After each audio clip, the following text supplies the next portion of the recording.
পৃথিবীতে আপনি যাকে বেশি বিশ্বাস করবেন আপনাকে সেই বেশি আঘাত দিবে। বিশ্বাস করুন, আপনি যাকে বেশি আপন মনে করবেন সেই আপনাকে বেশি কষ্ট দিবে। এই যে একটা কেক বানাচ্ছি, এই কেকটা বানাতে আমার যতটুকু না সময় বেশি লেগেছে, যতটুকু না পরিশ্রম হয়েছে, সেই পরিশ্রমের দামটা কিন্তু আমাকে কেউ দিবে না। আর সবচেয়ে বড় কথা হচ্ছে, যতটুকু সময় লাগে একটা জিনিস তৈরি করতে, কিন্তু সেই জিনিসটা খেতে কিন্তু তত বেশি সময় লাগে না। জাস্ট 10 মিনিটের মধ্যেই শেষ হয়ে যায়। হ্যালো এভরিওয়ান, আসসালামু আলাইকুম। আশা করি সবাই ভালো আছেন। আলহামদুলিল্লাহ, আমিও আপনাদের দোয়ায় ভালো আছি। কেকের এই বেসটা আমি আগে থেকেই তৈরি করে রেখেছিলাম, যেহেতু ওইখানে অনেক বেশি সময় লেগেছিল, সেটার ভিডিওটা আমার করতে একদমই মনে ছিল না। আর যখনই মনে হয়েছিল তখন কিন্তু বেসটা তৈরি হয়ে গিয়েছিল, যার কারণে ওই ভিডিওগুলা আপনাদের সাথে শেয়ার করতে পারলাম না। আর এই শেয়ার করতে না পারাতে আপনাদের সাথে আমি আন্তরিকভাবে দুঃখিত। যাই হোক, এখন আমি এই কেকটাকে 3টা লেয়ার করে বানাবো। আর 3টা লেয়ার করতে গেলে আমাকে অবশ্যই কেটে নিতে হবে 3 পিস। তার প্রথমে আমি মোল্ডে কিছু ক্রিম দিয়ে মাখিয়ে নিলাম, তার উপরে দিয়ে দিলাম হচ্ছে কেটে রাখা 3 পিসের 1 পিস দিয়ে দিলাম। আর এই 1 পিসের উপরে আমি দিয়ে দিব হচ্ছে সুগার সিরাম। সুগার সিরামটা দিলে হবে কি, লং টাইম কেকটা সফট থাকবে, আর কেকটা সফট থাকলেই খেতে ভালো লাগবে। তার উপরে আমি দিয়ে দিব হচ্ছে ক্রিমটা দিয়ে আমি ভালোভাবে ফিনিশিংটা দিয়ে নিব। আর ক্রিমটা এমনভাবে দিতে হবে যাতে চতুর্দিকে সুন্দরভাবে স্মুথলি ফিনিশিংটা সুন্দর হয়। প্রত্যেকটা কাজে কিন্তু ধৈর্য সহকারে করলে খুবই সুন্দর হয়। আর আপনারা হয়তো বা জানবেন, সব কাজের পিছনেই কিন্তু পরিশ্রম অবশ্যই থাকে। আর পরিশ্রম যদি থাকে আর ধৈর্য যদি থাকে, তাহলে এক সময় না এক সময় সফলতা আসবে, সেটা আমারও বিশ্বাস।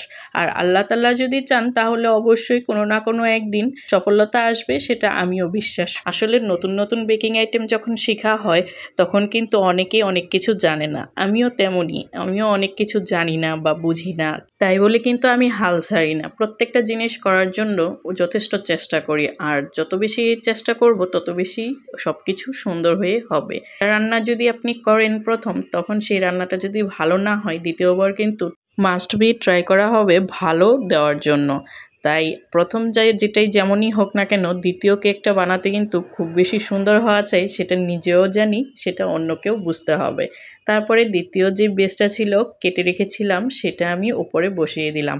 তারপরে দিয়ে দিলাম হচ্ছে সুগার সিরাম। সুগার সিরামটা দেওয়ার ফলে একটাই কারণ, সেটা হচ্ছে কেকটা ড্রাই হয়ে যাবে না, সফট থাকবে। তার উপরে ক্রিম দিয়ে দিলাম। আর ক্রিম তো ভালোভাবে দিতেই হবে, না হলে কিন্তু উপরের ফিনিশিংটা সুন্দর হবে না।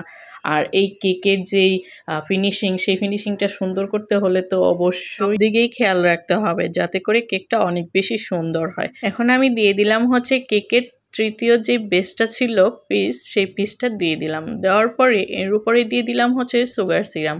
সুগার সিরামটা দিয়ে আমি দিয়ে দিলাম ওপরে একটু ক্রিম, অল্প অল্প ক্রিম দিয়ে আমি ফিনিশিংটা সুন্দর করে নিব। আর প্রথমে অল্প অল্প ক্রিম দিয়েই সুন্দর করে নিতে হবে, তারপরে আমাকে বেশি ক্রিম দিতে হবে। অল্প করে ক্রিম দিয়ে আগে পুরোটা সুন্দরভাবে ফিনিশিংটা করে নিতে হবে। তার মধ্যে আমি দিয়ে দিলাম হচ্ছে আরও একটু ক্রিম, অল্প অল্প ক্রিম করে দিয়ে আমি সুন্দর করে স্মুথলি ফিনিশিংটা করে নিব। আসলে যতটা না সহজ সব কিছু মনে হয়, সব কিছু কিন্তু আসলে অতটা সহজ নয়। ধাক্কায় কাউকে বিশ্বাস করবেন না। প্রথমে যাকে বিশ্বাস করবেন সে কিন্তু আপনার বিশ্বাসঘাতকতা করবেই। তাই প্রথম যে কেকটা বানিয়েছিলাম, সেই কেকটা সেম এরকমই ছিল, একদম মানে খুবই বাজে একটা অবস্থা ছিল। আর এখন যে কেকটা বানাচ্ছি মোটামুটি হচ্ছে, তারপরও আপনারা দেখতে থাকুন লাস্ট পর্যন্ত কেমন হয়। এর মধ্যে দেখুন আমি আরও ক্রিম দিয়ে দিলাম। ক্রিমটা দিয়ে আমি এখন সুন্দরভাবে একটা স্মুথলি একটা ফিনিশিং করে নিব।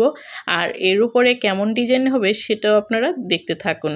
আর এত কিছু বলার পরেও একটাই কথা বলবো, যে আমার পেজে অবশ্যই লাইক কমেন্ট শেয়ার করতে ভুলবেন না। আর বেশি বেশি করে শেয়ার করে দিবেন, আর কমেন্টস করে জানাবেন আমার এই কেক বানানোটা আপনাদের কেমন লেগেছে। তারপরে দেখুন অনেক বেশি ক্রিম আমি দেইনি, যেহেতু বাচ্চারা খাবে, সেজন্য যতটুকু প্রয়োজন মনে হয়েছিল ততটুকু ক্রিম দিয়েই আমি পুরোটা ফিনিশিং করে নিব। সবচাইতে ধৈর্যের কাজ হচ্ছে এইভাবে সুন্দর করে ফিনিশিংটা দেওয়া। আপনি একদিক দিয়ে যখন সুন্দর করা হবে, তখন কিন্তু অন্য দিক দিয়ে মনে হবে, এদিক দিয়ে মনে হয় সুন্দর হয়নি। এইভাবে করতে করতে অনেকটা টাইম কিন্তু চলে যায়। তারপরে আমি একটা ভিজিটিং কার্ড দিয়ে সুন্দর করে একটা ফিনিশিং করে নিলাম। আসলে এক এক একজন এক একটা দিয়ে করে তো সেজন্য আর কি এরকম হয়। তারপরে আমি চকলেট যে ক্রিম ছিল সেটাতে একটু কোকো পাউডার দিয়ে আর চকলেট দিয়ে ওপরে একটু ফ্লাওয়ারের মতো করে দিলাম। ক্রিমের পরিমাণ যেহেতু কম ছিল সেই জন্য আমি একটু ফাঁকা ফাঁকা করে নিচে ডিজাইন করে দিয়েছি। এর উপরে আমি দিয়ে দিলাম হচ্ছে ডার্ক চকলেট দিয়ে ছোট ছোট মোল্ডের মধ্যে একটু ডেইরি মিল্কের মতো ডিজাইন করে বানিয়েছিলাম চকলেট। সেই চকলেটটাই এখন ওপরে দিয়ে সাজিয়ে দিব। আর ওপর দিয়ে সাদা অংশের ওপর দিয়ে আমি দিয়ে দিব হচ্ছে সুগার ক্যান্ডি। আর এই সুগার ক্যান্ডিগুলো কিন্তু দোকানে অ্যাভেলেবেল পাওয়া যায়, আর সেটা কিন্তু খাওয়া যায়, কোনো সাইড ইফেক্ট নেই। তার উপরে আবার ডিজাইন করার জন্য গোল্ডেন কালারের বড় একটা বল আর ছোট্ট একটা বল দিয়ে দিলাম, আর সিলভার কালারের ছোট একটা বল দিয়ে দিলাম জাস্ট একটু ডেকোরেশনের জন্য। কেকটা বানানোর পরে আর এইভাবে ভিডিও করতে পারলাম না, জাস্ট ছবিটা তুলতে পারলাম। সবাই খেয়েই ফেললো। আজকের ভিডিও এই পর্যন্তই। সবাই ভালো থাকবেন। আল্লাহ হাফেজ।